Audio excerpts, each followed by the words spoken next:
Prophet Adam alayhi salam, and Prophet Nuh alayhi salam. And throughout this long period, every person on earth worshipped only the one and only Allah subhanahu wa ta'ala. There was no shirk, no idol worship, or any existence of gods and goddesses on earth at that time. People lived in peace and expressed gratitude for the blessings of Allah subhanahu wa ta'ala. But Shaitan, who had sworn from the very first day to be the open enemy of humanity, was lying in wait for an opportunity. He was looking for the perfect chance to permanently divert mankind from the path of their Lord. The time came when several extremely pious, God-fearing and righteous people lived on earth. In the 23rd verse of Surah Nuh in the Holy Quran, the names of these great people are clearly mentioned. They were Wad, Suwa, Yaguth, Ya'uq, and Nasr. These people were extremely beloved, respected, and honored by their communities. Day and night they called people to the path of Allah subhanahu wa ta'ala, commanded them to do good deeds, and prevented them from wrongdoing. Every person in society loved them and followed their advice. But according to the unchangeable law of nature, when these righteous people passed away one after another, their followers became overwhelmed with extreme grief. A huge void was created in their hearts. It was precisely this grief-stricken and emotional state of mind that Shaitan Iblis took advantage of.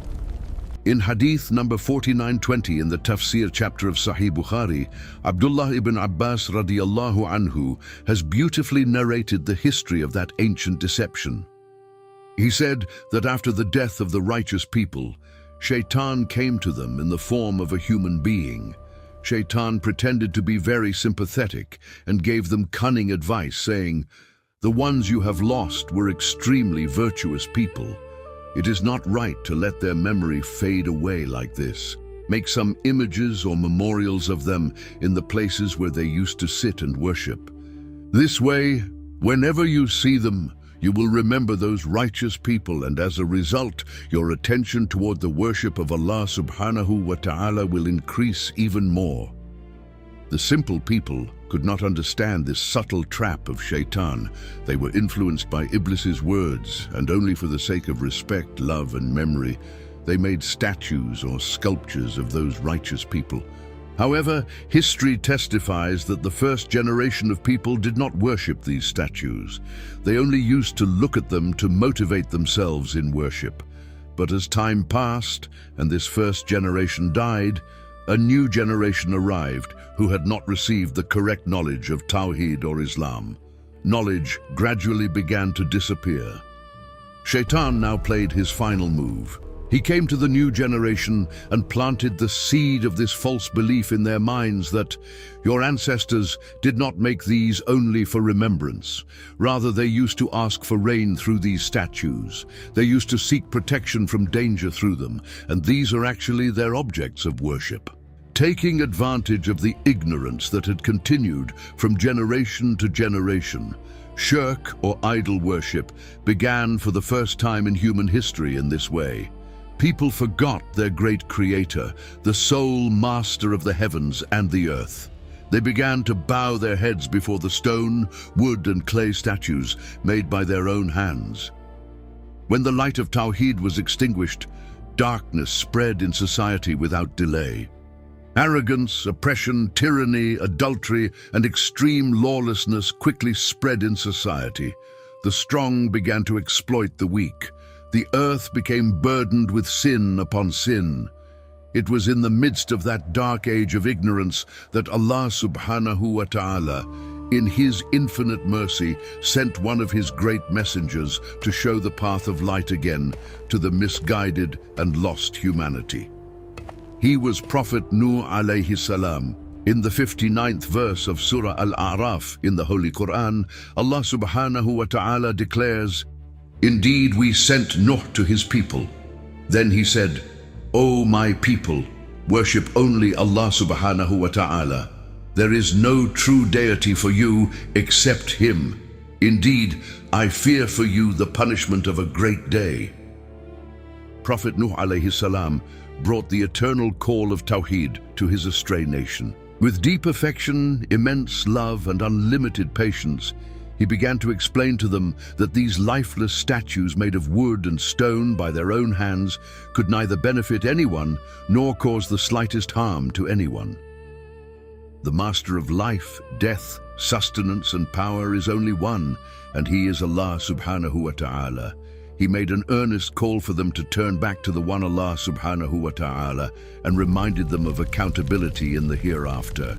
But would that nation, immersed for generations in the deep darkness of idol worship, so easily agree to abandon the wrong religion of their forefathers? The powerful and arrogant leaders of society showed such extreme arrogance and disobedience upon hearing the call of truth from Prophet Nuh alayhi salam that it marked the beginning of an endless and difficult test in the life of Prophet Nuh alayhi salam. The chiefs of the community and the wealthy people stood before him with mountain-like pride and began to say in a tone of extreme mockery, "O Nuh, we see that you are nothing but an ordinary human being of flesh and blood just like us. We do not see any special quality or superiority in you that would make you a prophet of Allah subhanahu wa ta'ala. And we see that only the lowest class of our society, the poor, the helpless, and those who have no social status, are blindly following you without understanding. We do not see any superiority of you people over us. Rather, we consider you to be outright liars." In the 27th verse of Surah Hud in the Holy Quran, the arrogance of the disbelievers is described in this way. The arrogant, wealthy class of society thought that the measure of truth and religion was wealth and power. They put a condition before Prophet Nuh alayhi salam that if he drove away these poor and weak followers around him, then they would consider listening to his words. They believed that sitting in the same row to worship with poor and helpless people would be beneath their dignity, but Prophet Nuh alayhi salam was a true prophet of Allah subhanahu wa ta'ala. For him, there was no distinction between rich and poor. Faith was the only measure. In a very humble yet firm voice, he rejected their unreasonable condition. In verses 29 and 30 of Surah Hud, Allah subhanahu wa ta'ala has preserved this heartfelt reply of his for all eternity. Prophet Nuh alayhi salam said, "O my people, I do not ask you for any wealth in return for this call. My reward is only with Allah subhanahu wa ta'ala, and I cannot drive away those who have believed. Indeed, they will meet their Lord. But I see that you are a foolish people. O my people, if I drive them away, then who will protect me from the punishment of Allah subhanahu wa ta'ala? Will you not take heed?" He explained to them that he was not an angel, nor did he have any hidden treasures of Allah subhanahu wa ta'ala with him. He was only a clear warner. In this way began the longest, most difficult, and most patient dawah struggle in human history. Not for 1 year, 2 years, or even 1 century, but according to the declaration in the 14th verse of Surah Al-Ankabut in the Holy Quran, Prophet Nuh alayhi salam stayed among his people and called them to the path of Allah subhanahu wa ta'ala for 950 years. Think about it, dear viewers, 950 long years. This was not the lifespan of one man, but only the period of his dawah. Day after day, month after month, year after year, century after century, he wandered from door to door like a tireless traveler. Sometimes in public gatherings, sometimes secretly in the darkness of night, and sometimes going to people one by one, he explained to them. In Surah Nuh of the Holy Quran, the heartbreaking cry of Prophet Nuh alayhi salam is clearly expressed. He complains to his Lord, saying, "O my Lord, I have called my people day and night, but my call has only increased their flight. Whenever I called them to your forgiveness, they put their fingers in their ears, covered themselves with their garments, persisted, and showed extreme arrogance." What unbelievable disobedience! A prophet was trying to save them from the fire of hell, and they would put their fingers in their ears as soon as they saw him, so that not a single word of his would reach their ears. They would cover their faces with cloth, so that they would not have to see the face of Prophet Nuh alayhi salam. Whenever they saw him on the streets, they would mock him, ridicule him, and sometimes even physically assault him. From Tafsir ibn Kathir and other reliable Islamic histories, it is known that the disbelievers beat him so severely that he would fall unconscious on the ground. But as soon as he regained consciousness, he would again raise his hands to Allah subhanahu wa ta'ala and say, "O Allah subhanahu wa ta'ala, forgive my people, for they do not know."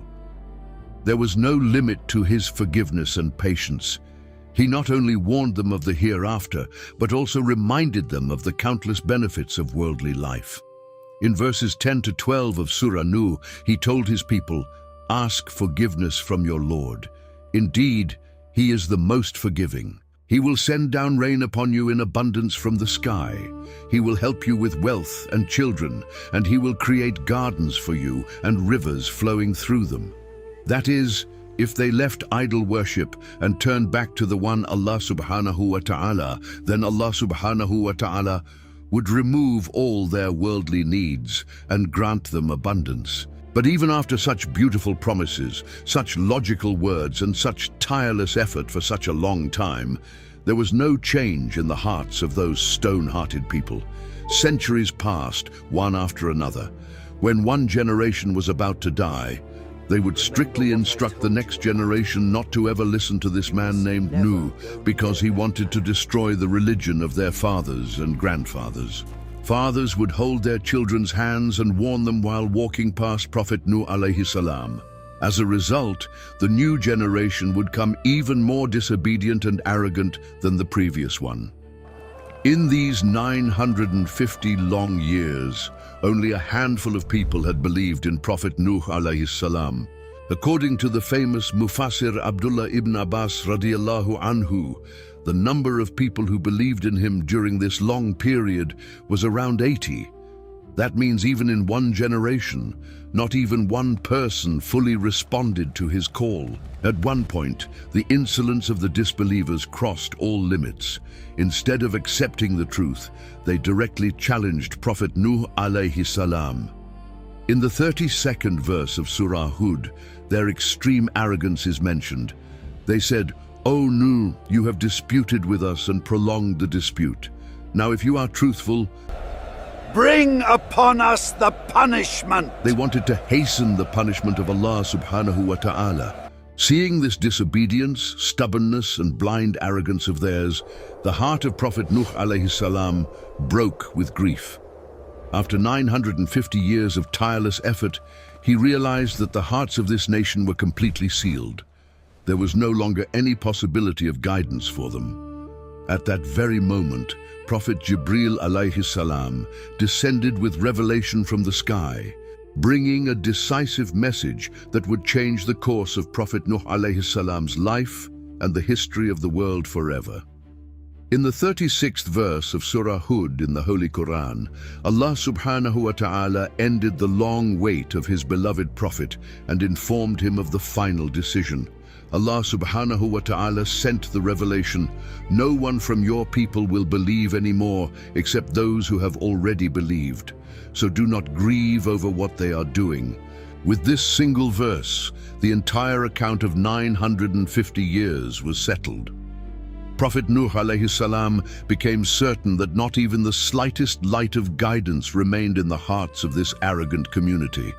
The prophet, who had been praying only for the forgiveness of his people for 950 years, finally had his unlimited patience broken after receiving this revelation from Allah subhanahu wa ta'ala. He realized that if these disbelievers remained alive, they would only increase fitna and shirk.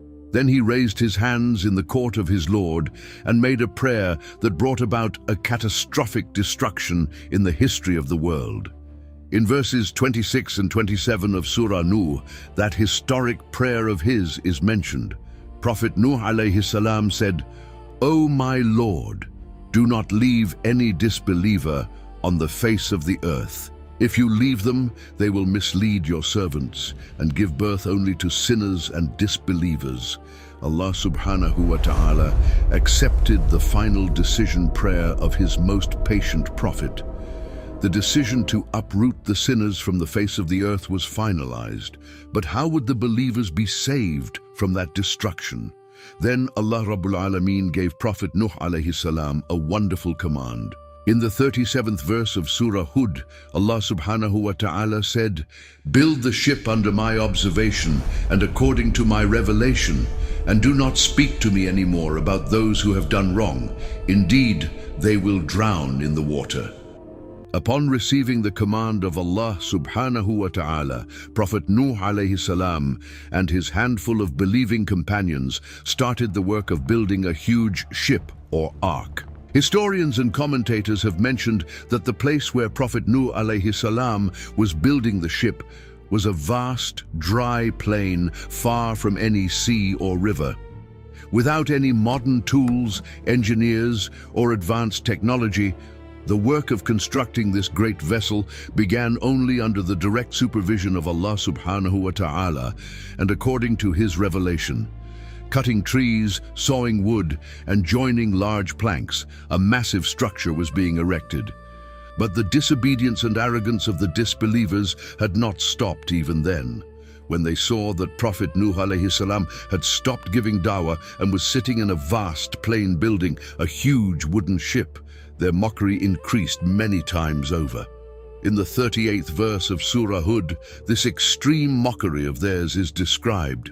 Allah subhanahu wa ta'ala says, "Whenever the leaders of his people passed by him while he was building the ship, they would mock him. They would pierce him with arrows of ridicule. They would say, 'O Nuh, have you now given up being a prophet and chosen the profession of a carpenter? And where will you sail this ship in this dry plain? Have you gone mad?'"